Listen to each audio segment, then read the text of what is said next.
Hey there guys, thanks for coming along. My name is Octavian and this is cast number 36 in my series 100 Casts, in which I will be shoutcasting over 100 games of League of Legends sent in to me by fans and friends. If you'd like your replay to be featured on the channel, just check the description. You can figure out how to do that down there. Anyways, hope you enjoy the video. I'll see you at the other end. Hey there guys, Octavian here. I believe this is episode 36 and I'm sorry for the little bit of a break that I've been on recently. Lots of things going on in my life. First off, I am now officially a caster for the NESL.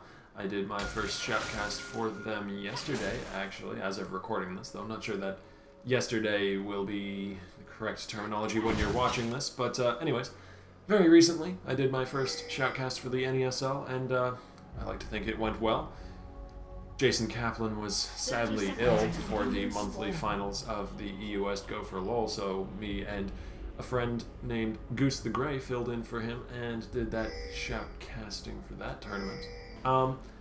In addition to that, I've been looking into opportunities shoutcasting for various other organizations. I might have another thing lined up soon to tell you all about, but yeah, exciting stuff. It's been keeping me very busy, so I'm sorry that I haven't been around quite as often as usual. I like to get these things out daily if I can, but sometimes I just can't do that. But anyways, we're going to be getting into this match here. It was sent in to me by the Vel'Koz in the middle lane. It takes place in solo queue around Diamond 5 Elo, if I recall correctly, over in the EU West servers. So it promises to be a good replay, fairly high level play, and we'll be getting into some of the matchups before the action proper starts, since we don't see any invades coming up from either team, just some fairly standard starts with Shaco. One of the things that's good about Shaco, actually, is with those Jack-in-the-Boxes first, he can take the first jungle camp just by himself, but it looks like Nami's in a little bit of trouble. Forced to flash away over the wall. She gets ignited. She's gotten down very low. The flash follow-up from Corki with an auto-attack. First blood going over to purple team at just about 2 minutes into the game. As up in top lane, we see that Nidalee is leaping in onto the rise here, and that matchup is going about how I expected it already. Meanwhile, down in bottom lane, Draven is doing a 1v2 dance against this Thresh and Corki. Brought Corki down fairly low, but it's a 1v2 situation, and despite the fancy footfalls that he was putting to work there, he took a bunch of damage back himself. Yeah, I was talking about with this matchup up in top lane that looks like it's going the direction I expected it to. Nidalee's such a lane bully, and Ryze is not known for his early game. It's not absolutely terrible. He does manage to dodge that spear, though, as now Nidalee's getting taken very low, forced to flash away. Ryze doesn't chase after her. He's low himself, but both top laners simply disengage from that fight. Summoner down for Nidalee. This game has so much action already, and we're only about 3 minutes in. Down in bottom lane, the matchup I expect to go in favor of blue team, or at least I did up until now, where Corki has that first blood, and so Nami's still only level 1, getting flayed back and then hooked as well.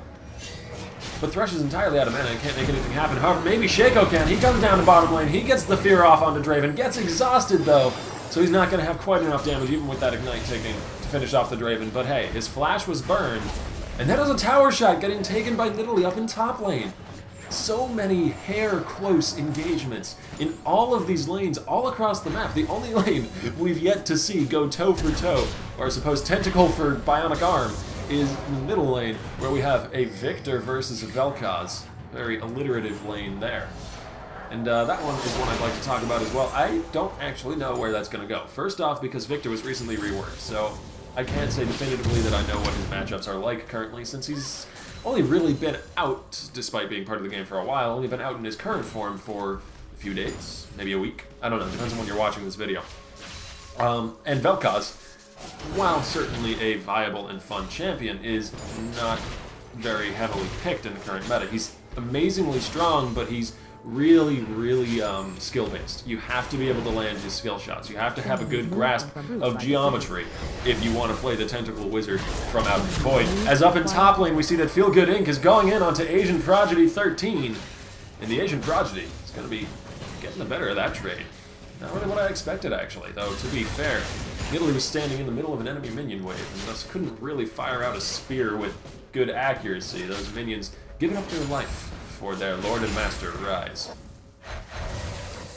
Who is got his tier, it's stacking up already, so he's going to be slowly becoming more and more of a menace as this game goes on, because Nidalee, despite the fact that she's a very good lane bully, has not been able to put enough pressure down onto this Ryze to be able to keep him in a hole in terms of CS. He is technically behind, but he's only behind by like 2, maybe 3 CS, and that is not the sort of lead you need against a Ryze if you want to keep him locked out of a game.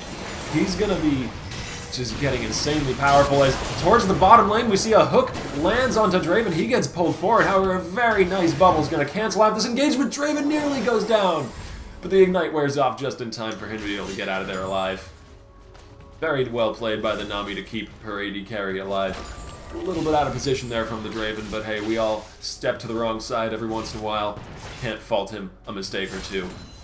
He's been playing well enough anyways. He's been doing fairly well in terms of the matchup here. Corki, though, has, with the First Blood, and with his ability to push back against this Draven with those phosphorus bombs over and over, he's done very good job in this bottom lane. He's got himself nearly a 20 CS lead here, and only like 6 minutes into this match, so very well played from the Corki. He might be in a little bit of trouble.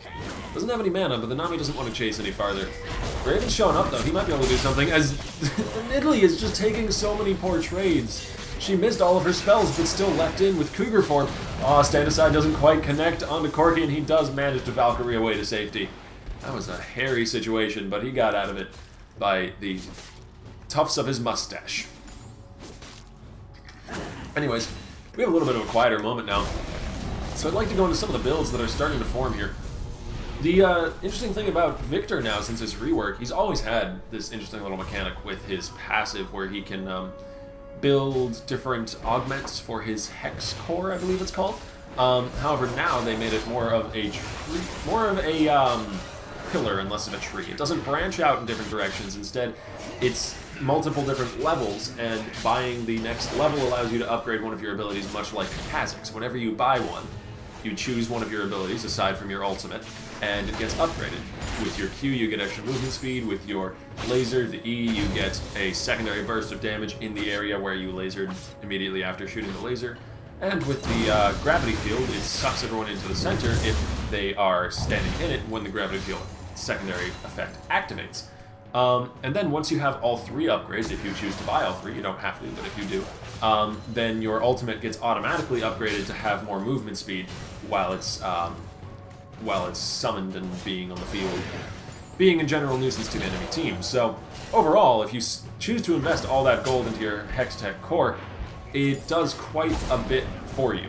In addition to all that, it also gives you more AP the more you upgrade it, and it gives you some mana as well, I believe. So Draven being forced to stand aside there down in the bottom lane to get that cannon minion. As Corki has been such a bully against Draven here, and while Draven will scale very well into the late game if they can pull it out to the late game, and they have a Ryze as well, so blue team can certainly rely on the late game if that's what they happen to end up needing to do. This is still quite a heavy lead for Corki, and he doesn't exactly fall off in the late game. He is an AD carry. Up in top lane, though, Ryze popping Desperate Power to turn around this trade onto the Nidalee, but she has her heal. She is able to out-trade the Ryze, forces Flash away, as now the Lantern comes out from Thresh after the hook lands onto Nami. The box as well. Nami probably not going to be able to escape here. She does flash away, but Corki Valkyries after gets that final auto attack. Another kill for Corki. 2-0 for him, while Shaco's up in top lane trying to make a gank happen. Nidalee gets the kill, but dies to the tower shot. Isn't quite able to leap out of that range in time. Well played by purple team overall, I'd actually like to say there. Down in bottom lane, Corki picking up another kill. Meanwhile, up in top, Nidalee getting the first kill of the game for herself out of that lane. Nocturne trying to make something happen down in bottom, but he's too low on health, and Corki and Thresh are just too dominant in this lane. Nocturne, especially without his ulti right now. No, he has it up, actually. I thought it was down for some reason, but Nocturne, with as low health as he had, and without the Nami around to help out, really couldn't consider that to be a viable gank. And we might see the first fight of the game in the middle lane. Victor just walks up and presses his R button on the Vel'Koz. Takes a ton of trade back for doing so, though. So that's Victor's ult down, and he took a lot of health away from that health bar. And Vel'Koz just going to shoot out the laser at the very edge of it with that final tick of Vel'Koz's passive. finishes off the kill onto Victor. First kill action in the middle lane. Gonna be going over to Vel'Koz. Blue team picking up another kill on the board for themselves, evening up that gold score a little bit. Not quite fully all the way there, though. Purple team does still have about a 7,000 gold lead on the map. As up in top lane, we see Nidalee going in onto the rise here. Does land the mark and goes in as well with the lead. Now down bottom lane, Nocturne popping the ulti. First ulti of the game, the most important one for a Nocturne. Flashes under the tower to finish off the kill onto Dr. Maokai. And we see flash away from Thresh as well, as Shaco's trying to get a gank here onto the Vel'Koz. He's a little bit overextended, but the Shaco's incredibly squishy, and the Vel'Koz has tons of damage with that true damage passive. And Thresh disconnects. Hopefully he'll be back with us soon. Most likely he will be back around. Always disappointed when someone disconnects, but Nidalee gonna get the first kill of the top lane. Actually, no, that's the second. She got the tower dive earlier. All in all, looking pretty good for purple team, but mid lane is going in blue team's favor. Despite the fact that Nocturne did just land a successful gank down in bottom lane, which kudos to him, well done. I do think that bottom lane's still going in favor of purple team. This Corki's just being incredibly, incredibly dominant in this lane, has nearly a 10 CS lead now. The Draven has pulled it back a bit. It used to be like 20 CS lead that the Corki had. So Draven is starting to pull his weight down in the bottom lane, starting to come back into his own. But it's still there. Corki still has the lead. He has 2 kills to the Draven's nil and ACS lead, and once he gets back to the lane, he'll be able to extend that lead even further. And I'm sorry about that little lag spike there. Not quite sure what exactly happened with my fraps. As now the Nocturne trying to go in for the kill here onto Victor. Does manage to spell shield out the stun, so he's going to be able to walk away, but he's not going to get the kill himself. As now Shay goes down in bottom lane, trying to make something happen, but Nami and Draven were far too far away. Too close to their turret. Too safe for the Shaco to get a kill. So he's just going to go back and kill a pink ward instead. Consolation prize. I was saying something about the bottom lane, but it's since slipped my mind. There's been too much action across the board, so we'll move on to something else. The Nidalee has gone with the Chalice of Harmony, which I can see as a good pick for the magic resist. Mana regen nice as well, but down bottom lane, the Nami's getting dove onto. Shaco leaps in with his Q under the tower, gets bubbled up immediately though, but the Ignite gonna not finish off Nami! Dangerous game! The passive, after she gets the kill onto Thresh, allows her to survive the last few ticks of Ignite. Now Nocturne is here. Can he save the fish? Cannot. Fish does turn around and get a second kill onto Corki though. So that is a disastrous tower dive for purple team. And now Shaco's in trouble. Stand aside doesn't quite connect. He has barely any hit points left, but the Duskbringer finishes off those last few pieces of health that the Shaco had. The Victor flashes over the knockup from Vel'Koz. He turns around with the laser though. Oh, he still gets the kill. I thought he might not for a second there, because he swung the laser a little bit wide, but he managed to get it back in track just in time to finish off the Victor. Vel'Koz getting another kill for himself. He's 2-0, 3-0. Oh yeah, the kill back on the Shaco as well when he tried to gank this Vel'Koz. Quietly doing a bunch of work out of the middle lane. Nothing too incredibly flashy. Well, that play against Shaco was pretty nice, but he hasn't really been roaming a lot. He's just been kind of in his lane, doing good work, doing well. He's going to be a Bastion standard for his team, as now the Nidalee leaping in onto Ryze up in the top line, does land the mark, has to leap away though, because Ryze just has so much sustain through that little engage with his ulti running. Desperate power with that spell vamp is very, very strong in the 1v1. If he lands a bubble, it's not really going to be too much of a big deal. Thresh not really caring about that. And we can go into some of the builds here. One that I'm interested to look at is the Victor's build, actually. Because he was reworked so recently, and because he's basically a new champion for most purposes. Very similar to the old Victor, but in terms of what the spells do, but the way they work has been reworked enough that he's very, very different. And so a lot of builds have seen him getting Lich Bane recently, but he's choosing to rush magic penetration here, which you know, I haven't actually looked into the base values for Victor's abilities, so I don't know if that would be better than raw AP on the new Victor. But in addition to that, he's also gone with a single upgrade on the passive item, the Hextech Core. But it looks like we might have a fight here. Now, Vel'Koz misses his knockup and Victor misses the laser, so just a battle of who can miss the most important skill shot. It turns out it's a tie, as down in bottom lane we have Shaco coming in invisibly for the gank. The box doesn't land on anyone, and neither does the hook. Nami turns around with the title hit and knocks out the Shaco. He's taking a ton of damage, forced to queue away to try and survive here. Glory Taker on the Draven, takes the glory, flashing for it, finishing off Shaco, as Nocturne comes in to take down the kill on Corki, and that is a disastrous situation for the purple team. Thresh missed pretty much every skill shot there. I think he hit Flay, but he missed pretty much everything else as the laser comes out from Vel'Koz, and once again, Larkies is on a rampage. This guy just knows the damage potential of that laser perfectly. Just unceremoniously dropping it onto the Victor whenever he sees, well, this guy's just low enough. I know I can take him out. He won't expect it. Presses R, gets the kill. Well played by the Vel'Koz mid. They're going to get another turret in mid lane, and maybe the secondary one in bottom too. It's down to half health. They've got Nocturne and Draven here. They can take turrets fairly quickly. Thresh is here, does throw out the hook, but it gets spell shielded up from Nocturne. And that turret's going to fall to Glory Taker. Nocturne's low on health, but he's managed to get away. However, Draven might not. He does not. Corki gets that kill. Now Corki and Thresh maybe chasing in the jungle a little bit, but Vel'Koz is roamed from middle lane. The knockup does not quite connect, but the slow from Tidecaller's Blessing is doing some work. The Q lands from the Vel'Koz as well as the hook goes back from Thresh. Vel'Koz is really trying to make this happen, but the Lantern going to be saving Corki's life. Yeah, only 100 hit points left there. Anything had connected, aside maybe from an auto attack. And Corki would have gone down, but it was just too much mobility from the Corki and Thresh combo. Valkyrie plus the Lantern, and I believe Flash was burnt as well. So at least a Flash was burned, but Vel'Koz also flashed, so trading flashes there between the mid laner and the bot laner for blue and purple team, respectively. As now Rise is looking to take another turret. Blue team already has a 1-turret lead. They're looking to make it a 2-turret one. Ooh, that laser's doing a good amount of damage from the Victor here. Magic Pen build seems to be working out for him. He's upgraded the Hextech core again. He's 0-3, but to be fair, he's doing some good damage to the Draven and the Vel'Koz as well, both the squishes and the enemy team. So, and he can wave clear, but it looks like Draven fancies this fight. He jumps in with the ulti. Vel'Koz drops the laser, and the tidal wave comes across too, and so Glory Taker's going to pick up that kill, but then immediately fall to the burn from the ignite that Victor dropped onto him. 1-for-1 trade in the middle lane. 80 carry and mid laners picking up those 2 kills. Shaco just returning to his jungle to farm, and it looks like Victor's picking up even more magic penetration. He's gone with a fairly early pair of Sorcerer's Shoes, looking to penetrate the enemy's magic resistance as much as he possibly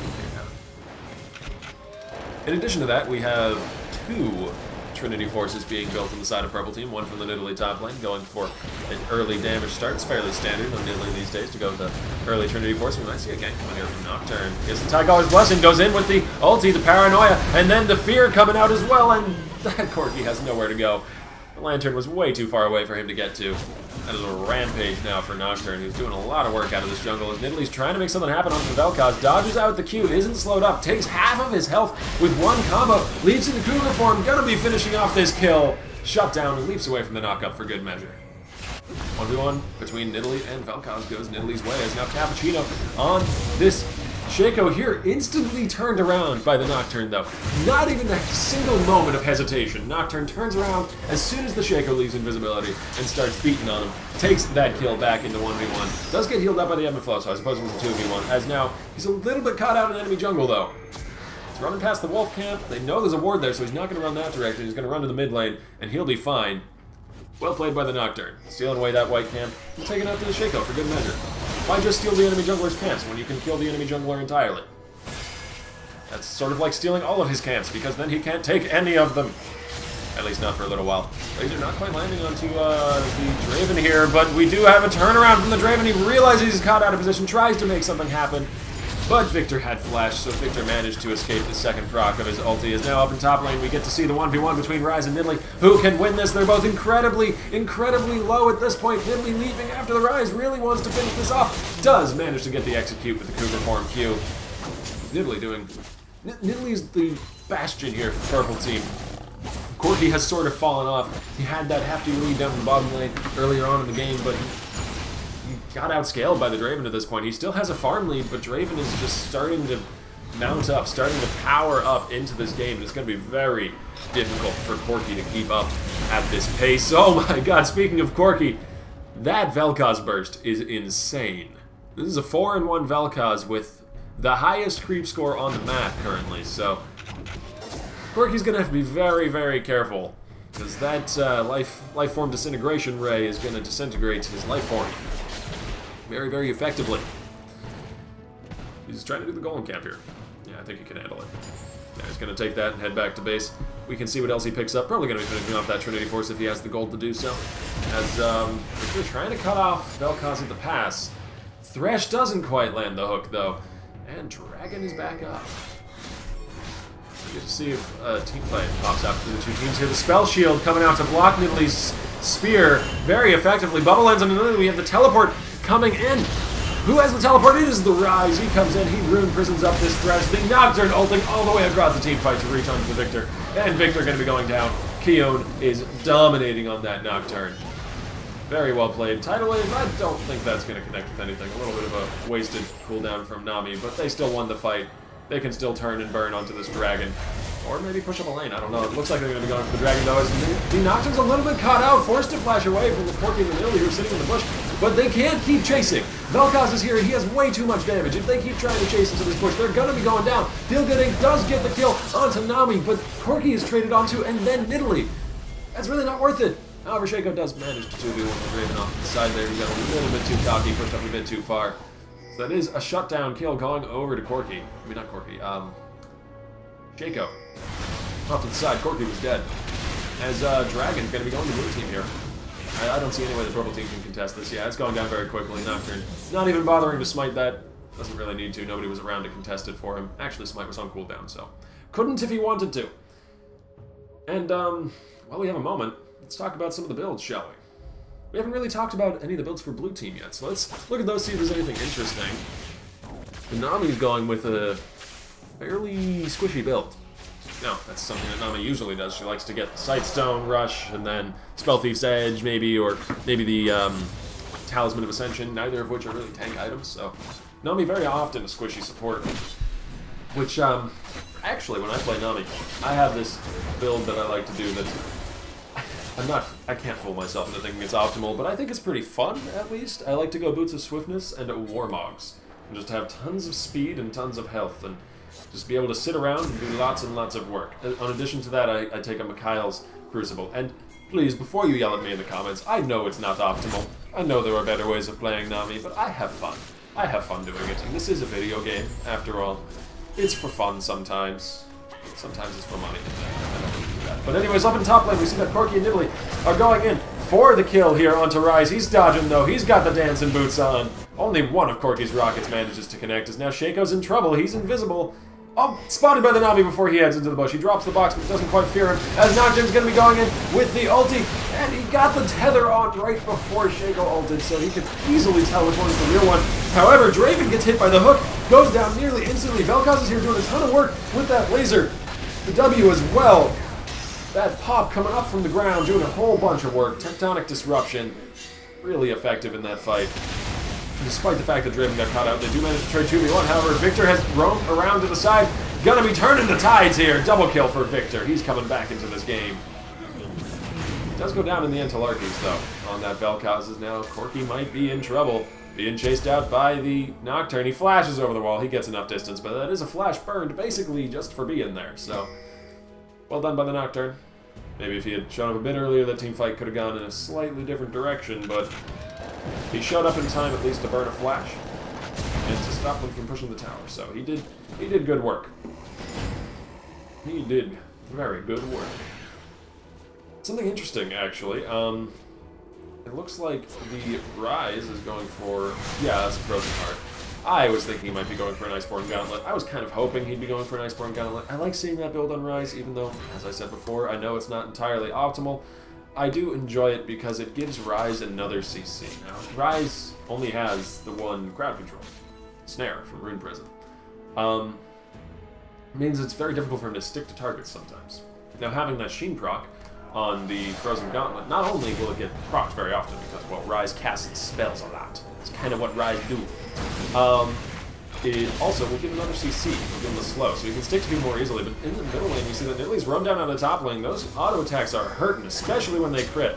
And this Vel'Koz gets hit up by the mark when Nidalee leaps in from Cougar form, does quite have the damage, finishes off the kill into Larkies, as now Nami has roamed up from the bottom lane. The tidal wave does not quite connect, but Nocturne is legendary anyways, as Victor takes the Lantern away to safety. Not quite safety, though. Gets slowed up by the Frost Queen's claim. And Nocturne goes in with the ulti. He still has it up. Gets hooked back, though. Does manage to spell shield up the flay, but does survive. Went a bit deep, but they didn't quite have enough turnaround damage to bring him down. As now Nami might be in trouble. Turns onto Rise, though, and Rise has a big burst of damage for this Victor. But Victor has a big burst of damage for the Rise, turns around and with the laser gets the kill back. Magic Pen build working out for him. Starting to pull his way back into the game. He's gotten 5 kills. He started off 0-3 out of the laning phase, and now he's finding 6, which still is not optimal, but he's starting to do some work, starting to be useful for his team. Because, of course, what you want to be, you don't want to be not useful. As Draven's going to push up the bottom lane. Shaco's going back to base, though. I don't really think they have an ambush here. Yeah, they don't. Corki's just going to come back the wave and push that out, as we see Nocturne taking some of his jungle camps. He does, in fact, have that Feral Flare, so taking those jungle camps can make him scale harder and harder into this game. Blue team has such a good late-game scaling team. Like, they have Rise and Draven on the same team, and then for team fighting, they have Vel'Koz ult and Nami wave. And not to mention the legendary Nocturne. Like, that's something that is good on any team. I will take that. If I'm playing this game, I will take a legendary Nocturne on my team. I don't care what the team comp is. Or where he is, even if he's lane and not jungle, even if he's support, I don't care. If he's a legendary Nocturne, I'll take him on my team. I'm fine with this. You can go tell your legendary Nocturne friends that they can come play League of Legends with me. I would be okay with that. Anyways, Nami finding a little surprise in the bush. Kills off the Jack-in-the-Box, though. Don't really know why I said it like that. Jack-in-the-Box. I don't know.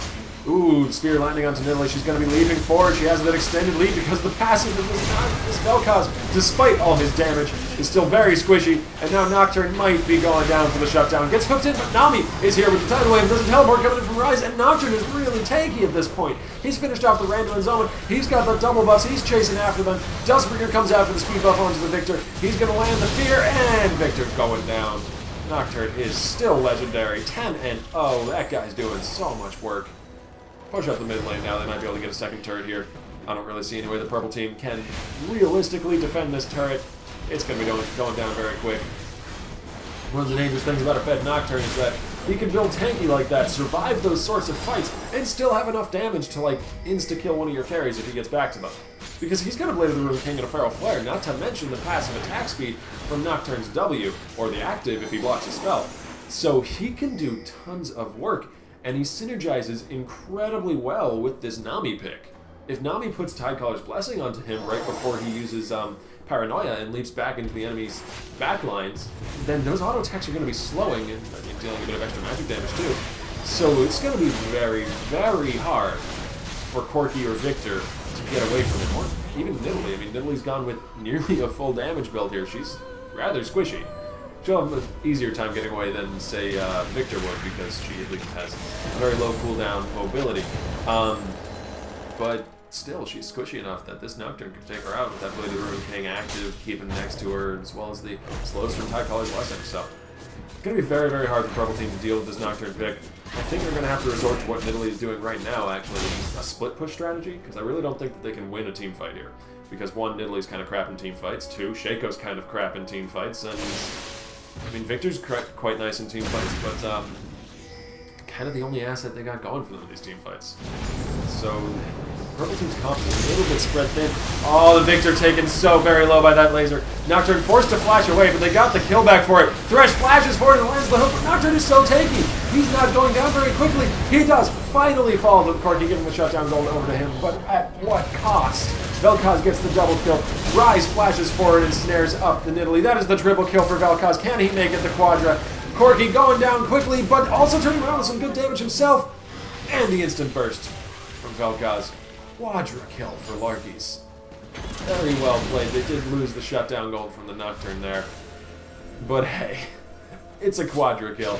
Basically one of the few things that they would have liked to trade back for that is what they got. Tidal Wave not nearly landing there. That is a lot burned for this Shaco. Oh, that's gotta suck. Draven flashed forward into the Jack-in-the-Box sphere. Still manages to get the Shaco, though.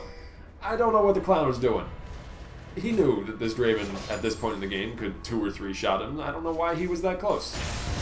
Maybe he thought that without Tidal Wave and without Flash, they wouldn't be able to catch him at that point, but he thought incorrectly, apparently. As Draven does pick up another kill for himself.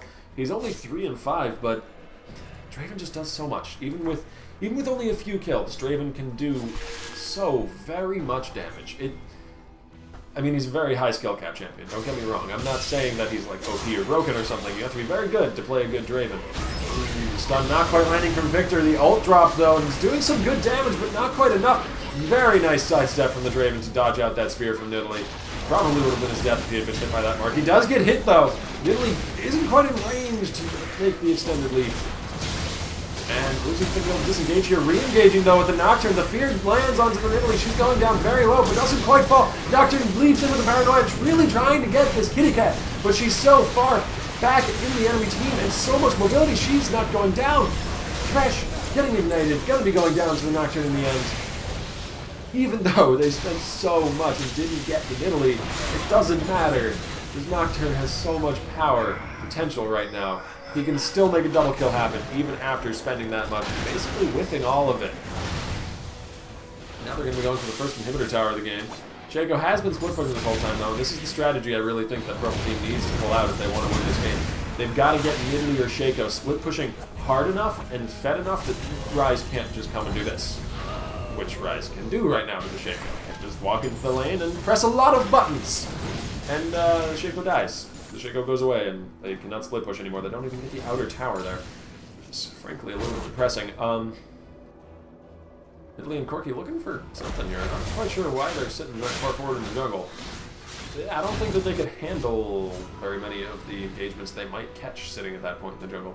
Even against the Ryze, I think Ryze could just burst the Nidalee down very, very quickly. And, okay, Corki certainly cannot 1v1 the Ryze. Is that what he's trying to do? He's coming around the side here. He's looking for this. Ryze gets the rune prison on him, sorry, as the heal is forced out from Corki. So he basically just burns heal for no point there. Like, I suppose it was pink, so he didn't know that Ryze was taking the blue buff.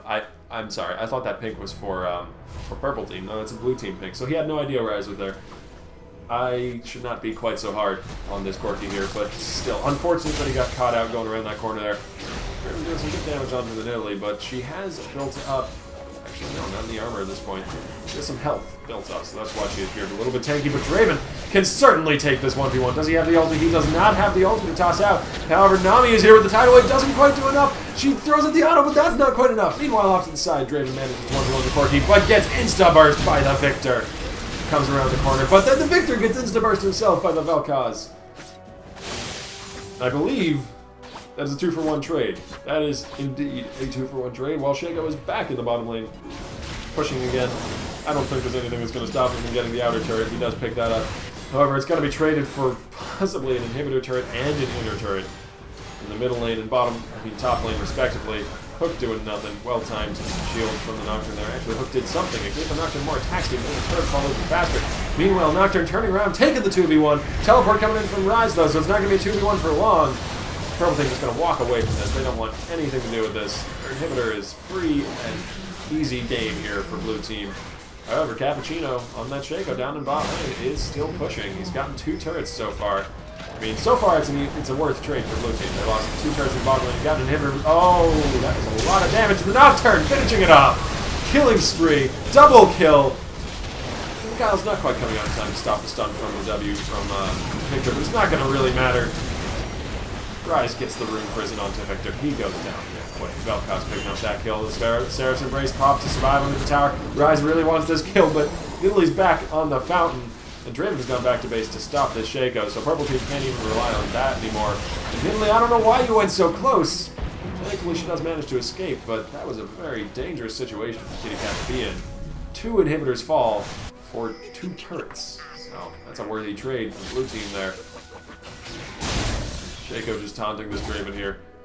Down in the bottom lane as Super Minions push up into his base, so perhaps he should go back there and play with some of the Super Minions rather than playing with this Draven. Oh, he's just leading the Draven on a merry goose chase all around the bottom lane. Ryze, though, is starting to corner in around him. Stealing the dragon. Shaco goes into his ulti. Turning around, trying to get towards this dragon pit. Maybe he can steal away the dragon for his team. That'll be the key back to victory here. Oh my god, the clone gets 2 shot by the spinning axes from Draven. And now Shaco might be in a little bit of trouble. He's going to turn out of invisibility right next to this Nocturne. Nocturne sees him. He's going to toss out the Duskbringer. Sand aside. And Shaco just starts dancing. Yeah. He realized he was in a spot that didn't really have any escapes. And Nocturne coming from the Dragon Pit all the way over to bottom lane with the ulti. Unstoppable. Finishes off the Victor. This This is a really big pit the purple team is in. I don't really see any realistic way that they can pull themselves back out of this without some sort of miraculous play or terrible misplay from blue team. Nidalee trying to take the 1v1 here against Draven. The lead in is actually doing pretty well, but Nami shows up, picks up the kill, and Vel'Koz and Nocturne are pushing in onto the Nexus turrets. I'm fairly sure this will be GG. Draven and Nami running through that bot lane against the Nexus turrets to help out their friends. Both Nexus turrets have fallen. Nice bubble lands onto Thresh. Corki in trouble as well. The laser coming across. Thresh goes down. Corki goes down. Ace comes across for blue team. And this is going to be game. They diving onto the fountain to try and finish off the shakeout. Can't quite take it. They do take the game though. Well played from both teams. GG. I will see you all tomorrow. Hey guys, thanks for watching. If you'd like your replay to be featured on the series, just check the description. You can figure out how to do that down there. Anyways, I hope you enjoyed it, and I'll see you all tomorrow.